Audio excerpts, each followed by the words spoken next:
विदुर जी थे कौरव सेना में धर्म के प्रतीक थे, साक्षात धर्म के अवतार। और पांडव सेना में साक्षात धर्म के अवतार कौन? महाराज युधिष्ठिर। तो जब तक धर्म से हम जुड़े रहते हैं तब तक हमारा बाल भी बांका नहीं होता। और जैसे ही हम धर्म को त्याग देते हैं अथवा धर्म हमको त्याग देता है तो फिर हमारा पतन होना सुनिश्चित हो जाता है। विदुर जी महाराज धृतराष्ट्र को समझा रहे हैं, राजन तुम पुत्र मोह के अंदर इतने अंधे हो गए हो कि तुम्हारी बाहर की आंखें तो हैं ही नहीं, अंदर की आंखें भी पुत्र मोह में तुमने बंद कर रखी हैं। महाराज युद्ध की विभीषिका को आप नहीं जानते हैं। उन पांडवों के साथ में कर्तुम अकर्तुम अन्यथा कर्तुम समर्थ ईश्वर श्री गोविंद हैं, द्वारिका नाथ हैं। तुम समझने का प्रयास करो। तुम्हारा ये दुष्ट पुत्र दुर्योधन है ना, ये पूरे हस्तिनापुर का नाश करवा देगा। और धर्मनीति ये कहती है कि यदि शरीर का कोई एक अंग सड़ जाए और उस एक अंग को सड़कर, एक अंग के सड़ने से शरीर में कैंसर जैसी बीमारी होने का खतरा बढ़ जाए तो डॉक्टर लोग कहते हैं कि इस अंग को काट दो, कटवा दो, बाकी शरीर तो बचेगा। तो एक कुपुत्र के पैदा होने से पूरे कुल का नाश हो जाता है, पूरे कुरुकुल का नाश हो जाएगा।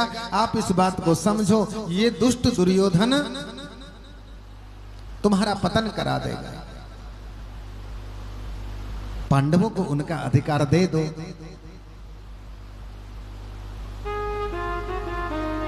ऐसी बातें जब समझा रहे थे विदुर जी धृतराष्ट्र को तो दुर्योधन ने सुन ली। और दुर्योधन ने सुन करके डांट करके विदुर जी को, महामंत्री थे, कएन मत्रोपजुहाव जिह्वं दास्यासुतं यद्विपनेव पुष्टाः तस्मिन् प्रतीपौ परकृत्य आस्ते निर्वास्यतामासु पुरा श्वसाना। अरे ओ दासी पुत्र, हमारे घर का खाता है, मेरा खाता है और मुझे ही मरवाने का काम करता है। मेरे खिलाफ मेरे पिता को भड़का रहा है। चल निकल जा मेरे राज्य से।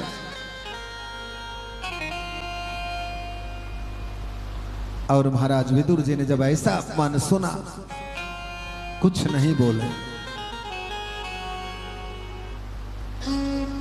और अपना मंत्री पद त्याग करके और धनुष बाण वहीं देहरी पे रख करके और विदुर जी महाराज रवाना हो गए। अब किसी ने पूछा भाई धनुष बाण क्यों रख दिए? विदुर जी ने धनुष बाण इसलिए रख दिए कि दुर्योधन के मन में कोई शंका न रह जाए कि धनुष बाण लेकर के जा रहा है, क्या पता पांडवों की सेना में भर्ती हो जाए, शामिल हो जाए। इसलिए धनुष बाण वहीं देहरी पर रख करके और चले गए। तो जब तक धर्म रहता है तब तक उस स्थान की, उस राज्य की रक्षा होती है। लंका में जब तक विभीषण था तब तक लंका सुरक्षित, लेकिन जैसे ही रावण ने विभीषण को लात मारी और विभीषण ने कह दिया अब जन देहु दोष मोहि लोगु, अब हे लोगों मुझे दोष मत देना, अब मैं अपने शरणागत वत्सल के पास जा रहा हूं। और अस कही चला विभीषण जब ही, अस कही चला विभीषण जब ही, अस कही चला विभीषण जब ही, अस कही चला विभीषण जब ही। आयुहीन भये सब तब ही,